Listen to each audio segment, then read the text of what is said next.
Hello and welcome back to another Bible study. This is only a Bible study. If you've clicked on this for some other reason, please stay. But if you don't, I don't blame you. But I also don't understand why you clicked on this video. Thumbnail is a Bible cover and the title is Bible study. So if you have different expectations, you will be disappointed. If you don't, great. Anyways, today we are looking at Genesis chapter 25, 26 and 27. Starting with chapter 25. We'll just skip that because I didn't really write down anything about that. Mainly because the first thing is genealogy of Abraham and how many sons he has and stuff.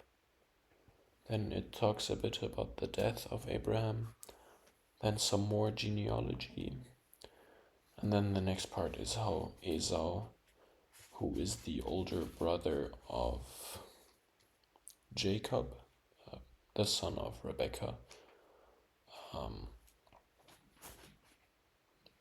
how Esau sold his birthright.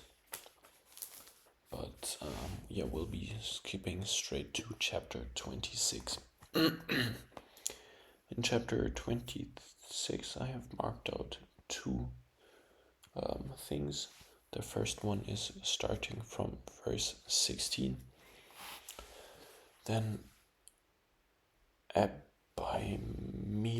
I'm not sure how they pronounce these names, said to Isaac, "Move away from us.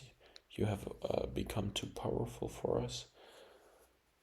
So Isaac moved away from there and encamped in the valley of Gerar, where he settled. I think that's all I've marked down. Actually, no. Isaac reopened the wells that had been dug up in the time of his father Abraham, which the Philistines had stopped up after Abraham died, and he gave them the same names his father had given them. And I marked this because actually I'm really not sure why I marked these, but oh no, actually, my bad. Here this Abimelech guy, this dude, he's the king of a region, and then Isaac came with his wife, and he wanted to live there, but he didn't want to be killed because his wife was very beautiful. So he said, "Okay, let's pretend we're brothers and sisters." So the king wants to make a move on his wife, and then God just comes down and says, "Hey, don't do that or I will kill you." So he doesn't do it. And then he calls for Isaac and says, "Yo, why would you do that? You almost got me killed. So please go away." So he does that. And I've marked this out because I guess it's kind of about how God will protect you, and also how he is fair, because he obviously didn't kill the guy for going after a prophet's wife simply because the prophet was kind of at fault. Second thing I have marked is from verse 20 all the way to verse 22. But the herders of Gerar quarreled with those of Isaac and said, "The water is ours." So he named the well Ezek because they disputed him. Then they dug another well, but they quarreled over that one also. So he named it Sidna. He moved on from there and dug another well, and no one quarreled over it. He named it Rehoboth. Those names are, if you translate them, they are injustice for Ezek. Sidna is enmity, and then the last one is room. And this one also ties in the first thing, which is Isaac has to move. First, he moves to the king one time. Then the king says, go away 2 times to the first well where they have conflict. He moves to another well and then to another. So in the end, he had to move 4 times before he finally found a place that was right for him. And I think the same thing can be applied to us in real life, because let's say, I'm talking about this a lot actually, but let's say you live in Germany. Okay, starting off really nice. However, there is just a lot of jealousy, and for example, setting up companies here is very difficult and it's really a terrible process.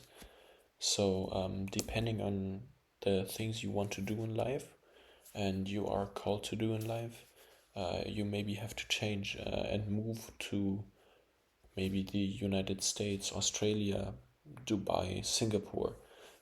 Just the thing I want to talk about here is that moving, even though it may be scary, it can sometimes be a game-changing factor. And then in Genesis chapter 27, I have marked out the verses 37 and 38. In this chapter, it's about how Esau basically gets scammed of his birthright and his blessing by Jacob, and he obviously isn't happy about that. Isaac answered Esau, I have made him lord over you and have made all his relatives his servants. So Jacob is lord over Esau, even though Esau is the firstborn and should have been the successor. And made all his relatives his servant. And I have sustained him with grain and new wine. So what can I possibly do for you, my son? Esau said to his father, do you have only one blessing, my father? Bless me too, my father. Then Esau wept aloud. Obviously, Esau is not happy with the situation, but Isaac also can't really do anything about that because he gave everything he had to Jacob. So now they're in a bit of a predicament. And then Isaac gives him another blessing that talks about, yeah, you'll be great and you'll be a great warrior, but you will serve your brother. And then Esau is obviously very angry and wants to kill his brother, so Jacob flees. But that's basically it. A very long chapter still. Obviously, this is just my perspective. In the end, you should all read the Bible yourself. Yeah, 2 more videos left today. See you in the next one.